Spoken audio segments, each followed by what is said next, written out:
Hey, what is up guys, I'm KBHD here, and the target demographic for the Chromebook Pixel 2, people who are expected to buy it as a percentage of the normal population, is almost nothing.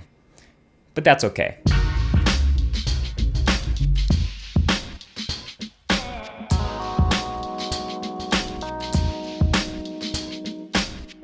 This is the Chromebook Pixel 2 LS, and apparently LS stands for ludicrous speed, and I believe it. It has the specs that look way too ridiculous to belong in any Chromebook, and I wasn't originally going to do a video about it, but after actually using it for a while, I have to at least show it to you guys because I like it too much not to.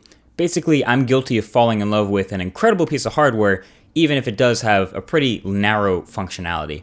So on the outside, it's pretty simple. It's an all-metal design, nearly the same as last year, and a bunch of little tweaks were made to make this version better than that. So it's weighted pretty much perfectly as a laptop, so you can lift the hinge without the bottom of the laptop moving, so that's a nice touch.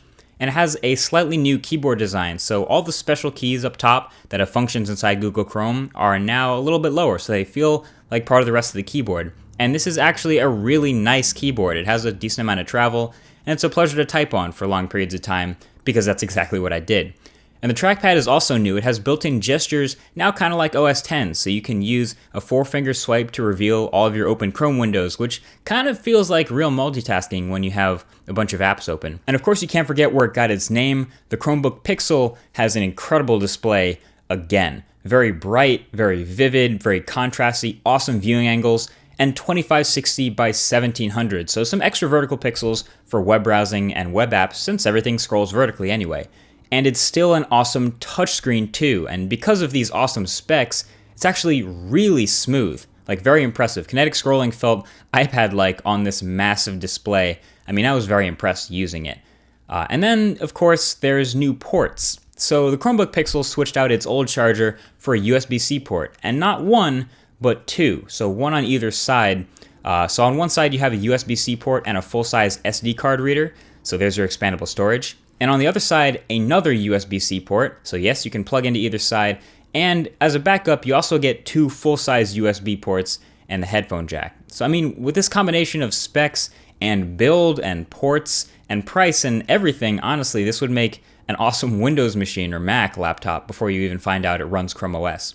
So that's also neat. There's also a pretty dope LED light strip up top, and that has some new features too now. So it lights up all colors when your laptop is on, which I think is pretty nice. It was yellow only in last year's.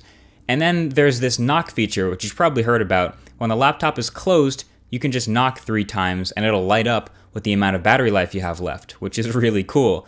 And when you plug in, it tells you how close you are to done charging. That's a nice way around the USB-C charger not having an indicator light. The absolute worst part of the Chromebook Pixel hardware is a toss-up between either the speakers this time or the camera. The camera is just this garbage 720p webcam. Wasn't expecting to be impressed with it, but hey, at least I can say it's not 480p.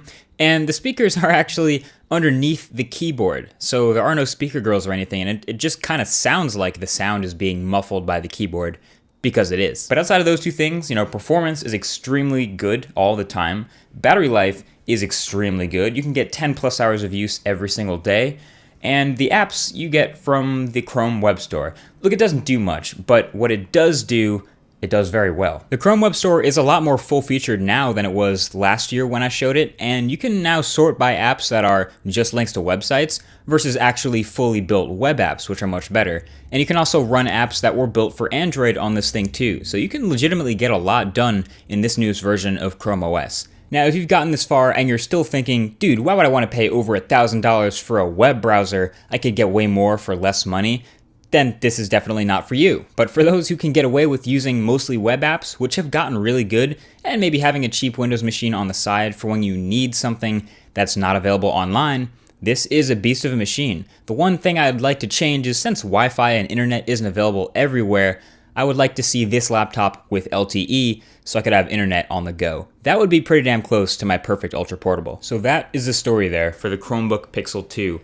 It is, like the original, a beautiful piece of engineering and an incredible piece of hardware that you should probably never buy. Well, I mean, you can buy it, but you should know what you're getting yourself into first. So there you have it. Thanks for watching. If you enjoyed it, feel free to hit that thumbs up button below, and I'll talk to you guys in the next one. Peace.